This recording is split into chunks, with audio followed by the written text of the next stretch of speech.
uthi uNkulunkulu mina nginamandla okubuyisela iminyaka nginamandla okubuyisela uyabona bayabala lezi zilwane ezidlayo lapha zidla ngendlela engafani uyabona uthi kukhona ufika bale athi there is a hopping locust athi there is a stripping locust athi there is a crawling locust uyabona ukuthi lapha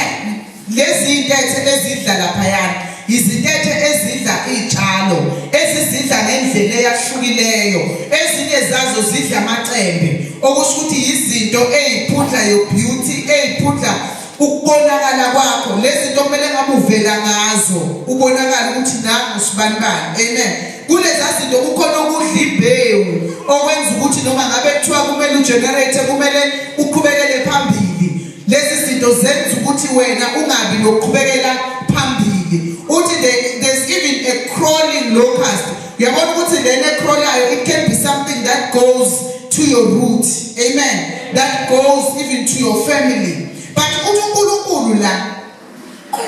I will restore and into engichazayo uzobuyisela iminyaka okusho ukuthi noma ngabe lezi zinto lezi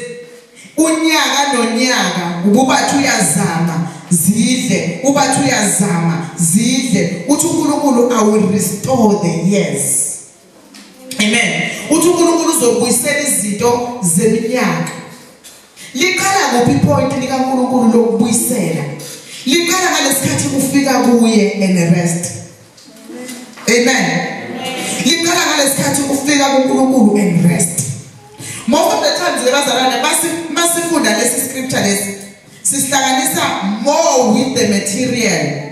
more than with the spirituality of our lives amen but it's so amazing ukuthi bazalwane njengoba kade ngisho ukuthi uNkulunkulu uthi wakwazi wena uNkulunkulu uthi wakukhetha wena uNkulunkulu uthi wakwenzela ifuture wena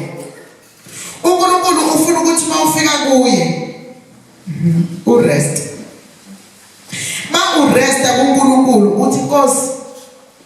kade ngangenziwe kuwe mina wena wawune purpose yokungenza in the book of Acts chapter 17 kukhuluma uPaul amen uthi uNkulunkulu nguye okhethayo ukuthi umuntu uzakuhlalaphi uzophilaphi uthi azabeka imingcele around umuntu afike kodwa umuntu abuza ukuthi kodwa Nkosi yini mina ngihlala la afike umuntu abuza ukuthi yini mina ngingahleli lapha but lithi iBhayibheli uNkulunkulu nguye odetermine ukuthi umuntu uzakuhlalaphi inkinga yethu asilithembi icebo likaNkulunkulu ngathi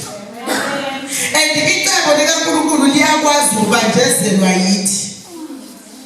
uthola ukuthi njengoba ula ukhona khona icebo likaNkulunkulu lithi wena uzohlala iminyaka ewu3 la bese uNkulunkulu akwenzela ukuthi usuke uye la but ngenxa yokuthi wena ufuni ukukhonza icebo likaNkulunkulu la ukhona udelay next step yempilo yakho